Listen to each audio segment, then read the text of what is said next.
SuperTalk Mississippi media production. Hi, this is Dr. Andy Barlow with the Chiropractic Physician Center of Tupelo and author of the #1 best-selling book, The Code Breaker. Are you sick and tired of being sick and tired? Then call my office at 662-844-1414 and order my new book, The Code Breaker. It's time for True American Heroes, For the Record, with Jack Rutland. Another exclusive on SuperTalk Mississippi 102.1 FM. Many of our heroes have taken their stories with them to the grave. But this show is about the stories and personal experiences of these veterans.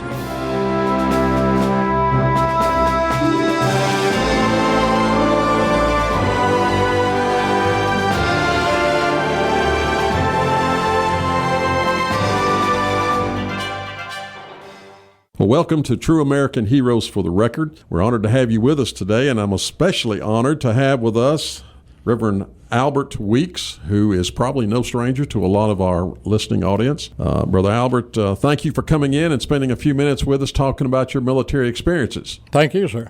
Your home is the Hazelhurst area. Your dad, I believe, was an elected official in Copiah County back in the 60s. Is that correct? Yes, sir. He was a circuit clerk there for 16 years. Wow, neat. So a well-known family. If he stayed in 16 years, he had to have a lot of folks that looked up to him and respected him and voted for him. So we're honored to have you here. We're going to talk about a topic that a lot of people, which is a part of your life experience, a lot of people may or may not be aware of what's called the Cold War.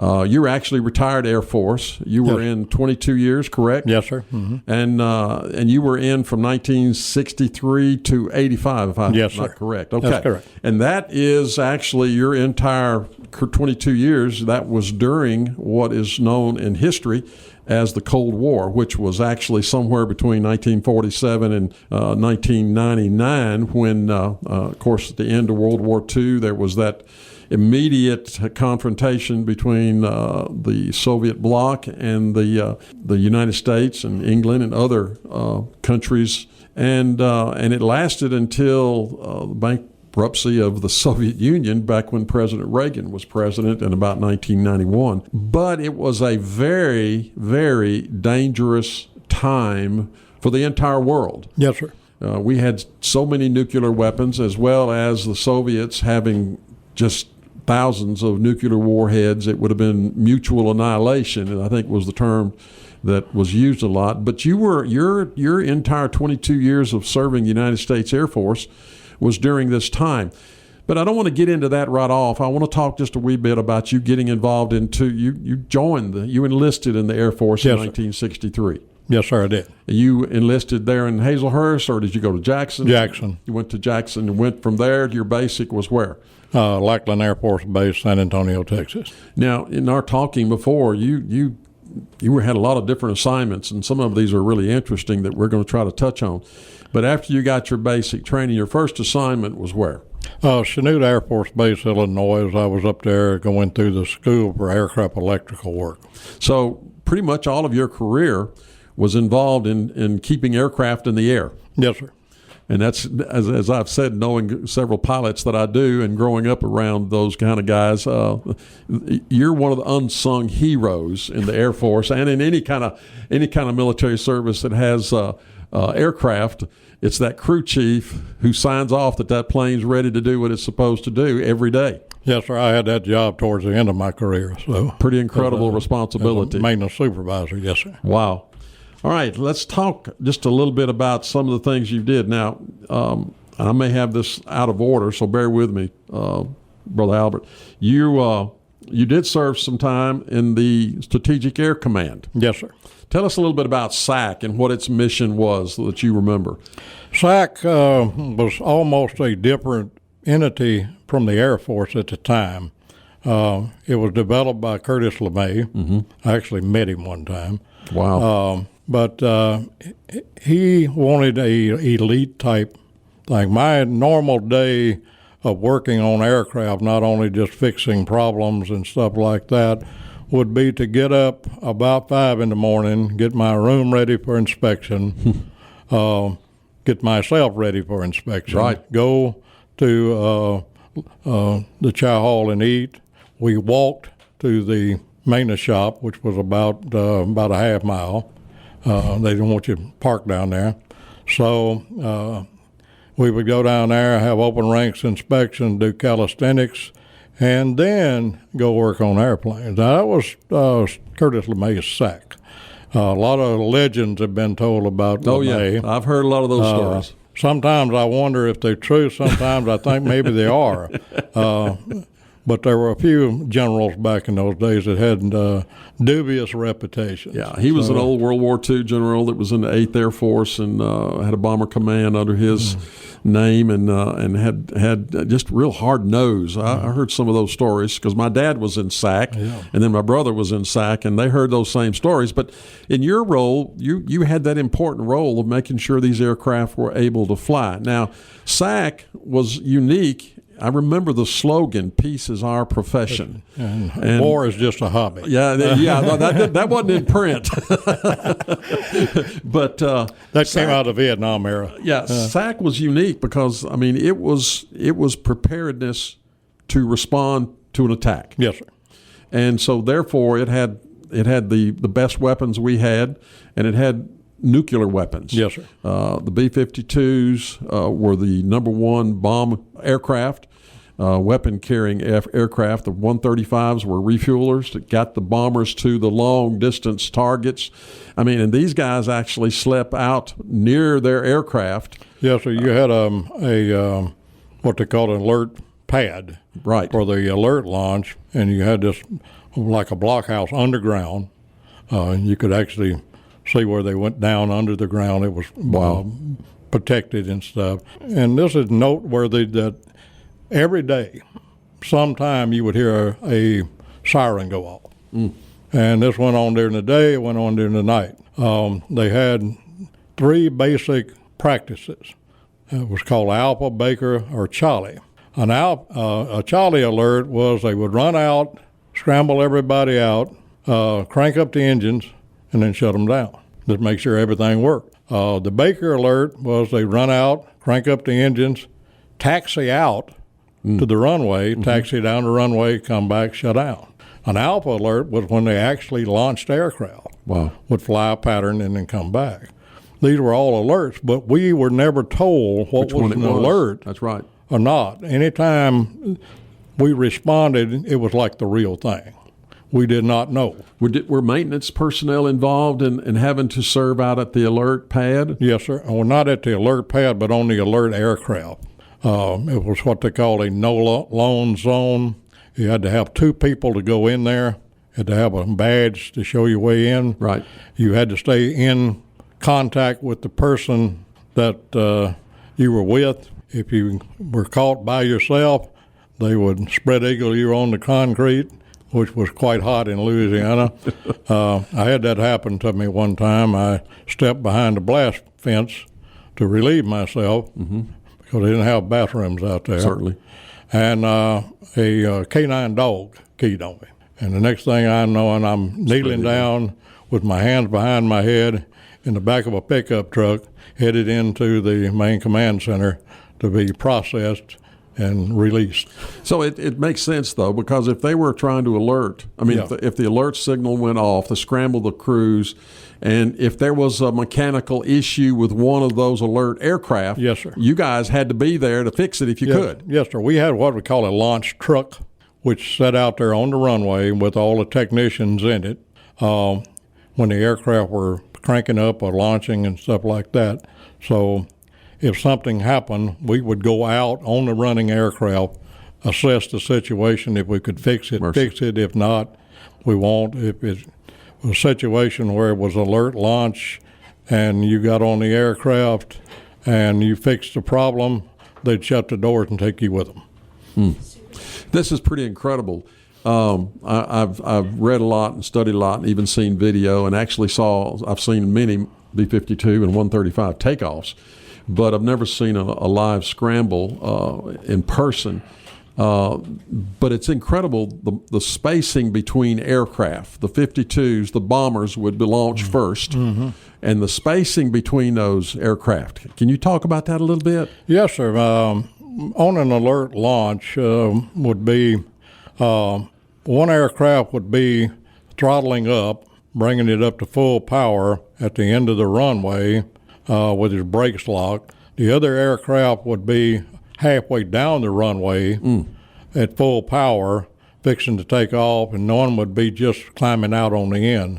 So they were about maybe a mile apart. They added down to how many minutes or seconds there were between them. But if one of them messed up, you had a real problem. Real problem. It happened in Okinawa. B-52 did not make it on takeoff. He went off the end of the runway. All the bombs went off and stuff many years later. But right. Now the tankers, now I just said, did the tankers take off first, or did they take off after the bombers? They took off after the bombers. Okay. Even though the bombers couldn't finish their mission if the tankers didn't get there. Well, the way they worked that was if like I was stationed at Barksdale, if our bombers took off, there was already a set of tankers in the air from another base. At Columbus Air Force Base, Mississippi was a SAC base at that time. That's right. So their tankers would be already in the refueling area when our bombers got there, so we could top them off and they could go. Incredible time, because that was going on at bases all over the United States and around the world. Yes, sir, 24 hours a day. I don't remember hearing, but do you know how many SAC bases we had back during that time? 30? About that, something like that. And that's not even counting our missiles that we had in silos. Right. Up in the northern part of our country. That was the Titan missile systems and the Minuteman. Yes. That's right. This was a very serious thing. This wasn't pretend. This wasn't just drilling. These young men were prepared to launch an attack against a target. They didn't know the target until they got into the air and they got to that fail-safe point, and they were then open to seal. We never knew whether it was a real thing or not. They would not ever say this is an exercise. We played it for real every time. Wow. It gives me indigestion thinking about it now, and that's a long time ago. It was really serious, and that's why so many people realize that there was there was a lot of fear about somebody making a mistake, or especially another country doing something foolish. Oh, yeah. There was a lot of restraint on the part of the United States to make sure that those kind of things didn't happen, and thank the Lord it did not happen. Well, we're interviewing Brother Albert Weeks, a pastor in our area, pastor at Bethesda Baptist Church over in Jefferson County, and he's been gracious enough to come in and talk to us about his experience. Now, we're going to take a short break, and when we come back, we're going to let him talk about the fastest plane in the world and his experience with the Blackbird. Welcome back. I'm honored to have with us today Brother Albert Weeks, who's a pastor in this area, but is also a retired United States Air Force with 22 years of service to his country. And we've been talking about his experience during the Cold War, but now we're going to get into a little bit into Vietnam. You did serve in the Vietnam conflict in country. Yes, sir. You were over there for about a year, and you were stationed where? Cameron Bay. Cameron Bay. Yes, sir. And you were doing the same thing, keeping aircraft flying. Yes, sir. And I know that was an experience that makes you a significant person, because I have a lot of respect for Vietnam vets, especially those who served in country. So that had to be an unusual experience for you, being in another country while a war was going on, an actual shooting war. And the aircraft you were mainly responsible for were? The C-130. The C-130, yes, okay. I would love to talk more about that, but I really want us to talk about something that you shared that you were involved in, and that was the development of one of the most sophisticated aircraft the United States has in its inventory, and I think it's still flying, is the Blackbird, or the SR-71 spy plane. Yes, sir. The SR-71 has been retired. Oh, it has been? Okay. A few places, and NASA has some of the aircraft they use for test programs. Gotcha. The cost of operation and the development of satellite imagery and stuff made it obsolete. The SR-71 was supposed to take the place of the U-2. Yes, sir. And the U-2, as we know, was a highly effective, high-altitude, slow-moving, but high-altitude surveillance aircraft. It was involved in the Cuban crisis. Actually, one was shot down over the Soviet Union. All kinds of stuff about the U-2. I actually saw a U-2 myself when I was a youngster. But the SR-71 was supposed to be unbelievable, and it turned out to be an unbelievable aircraft, and you were involved in the development. So share a little bit of that. All right. I was at Barksdale Air Force Base in Strategic Air Command. Once you're in a command, the command can move you wherever they need you. Sure. So I was called in one day and given orders to report to Beale Air Force Base, California, to the 42nd 100 Strategic Missile Wing. Now, I don't know anything about missiles, so I figured I was going to be working on support aircraft, something of that nature. Yeah. 4200 is a designation of a test program SAC used as a code. Mm-hmm. When we got out there was probably a dozen of us. We didn't know what we were going to do. Now, let me stop you here. Right. Okay. So, and that's interesting that there was only a dozen of you, and for this type of assignment, I would suspect they probably picked people they had a lot of confidence in. Yes, sir. We went through a thorough background check. NSA went back, and then they later on went through a second phase of background checks. But I bet you were also very good at what you did. Well, I suppose so. Yeah, I bet you were. You wouldn't have been there. But once we got out there, they farmed us out to different things. We didn't have any aircraft yet. I went down to Palmdale, California, to the Skunk Works, they call it. Old Skunk Works. And that's where I went to school on the aircraft. Mm-hmm. We were introduced to it, told how the systems work and stuff. Spent some time at Edwards, also actually working on some of them down there where they're doing the early test program. It was in 1966, about a year after I was stationed out there, we got our first aircraft. And we began immediately going into training and operations. Pretty impressive aircraft, wasn't it? Yes, sir, it was. It looked like a Blackbird. Well, it was black painted. Yes, it was. The paint was a special paint that absorbed radar signals. Mm-hmm. Its shape is a stealth-type shape. Mm-hmm. So its radar signature was about the size of a sparrow. Wow. So it was the first of the stealth aircraft. The beginning of the stealth program. It used a special fuel which did not leave a contrail.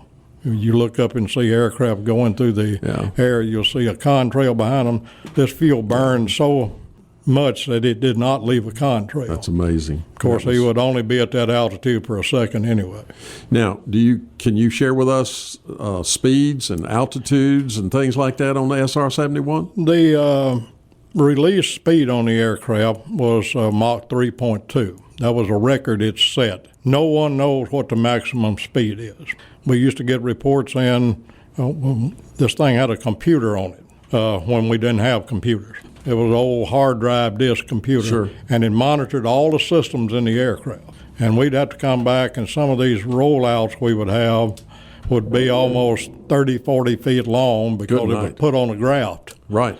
And we would have to read this graph to make sure every valve closed, every switch relay closed and stuff like that, because fuel transfer was very critical on this aircraft. It's CG because of its shape. Being 105 feet long and only 50 foot wide delta wing, fuel movement was very critical on it. So they started putting the altitudes and the speed up on the top of them, and then later on they stopped because they kept climbing up, and people started talking, so they said, no more. You said a moment ago, Mach 3? Mach 3.2. Now, can you translate that for most folks that don't know what that means? Well, give you an idea, that's faster than the muzzle velocity of a .30-06 bullet. Miles per hour? Yep. Can you guess the miles per hour? About 24. 2,400 miles an hour. Yes, sir. But it couldn't sustain that speed for a long period of time, could it? Was that mainly for use when it was actually above that was its target? That was its cruise speed. Oh, that was cruise speed. The maximum speed was never released on it. What about altitude? Because I remember hearing that it would fly on the edge of space. Yeah, altitude officially they say was 80,000 feet plus. Good night. And the plus was probably up around 100 right into there. The navigation system they used on it, because we have GPS today, but the navigation system they used on this was what they call AstroNav. And what they did, they had a picture in the computer of the stars above the aircraft. And they would match this with the computer, and that would tell them where the aircraft was. Didn't have to worry about clouds up there. There was no clouds. They call it the extra crew member. It was all radar. It was all a robot type thing. But give you an idea of something going that fast. You were talking about it leaked fuel because it was a wet wing. Hydraulic fuel, yeah. Because it had to stretch. It was made out of titanium, which was a very expensive metal. We didn't have enough titanium to build the aircraft. We had to get it from the Russians. That's a true story. So they got all this together and put this aircraft together. 1950s type technology in this thing now. Yeah. I saw my first postage stamp circuits. We have microchips now, but postage stamp circuits in this aircraft. It was so far advanced. Kelly Johnson came down and he said that 90% of this aircraft is totally experimental. We don't have a clue whether it's going to work. But we were using it. He said, that's your job in developing this thing. We don't know if it's going to work, but at the end of the test program, when we went into full operation, some 80% of them worked perfectly. It just seems like in the 60s, even before that in the 70s, the technology was just going by leaps and bounds. Yes. Of course, that was being driven by the concern that another country might have a technology we didn't have. But at the same time, it always came back to a member of the ground crew. A SuperTalk Mississippi media production.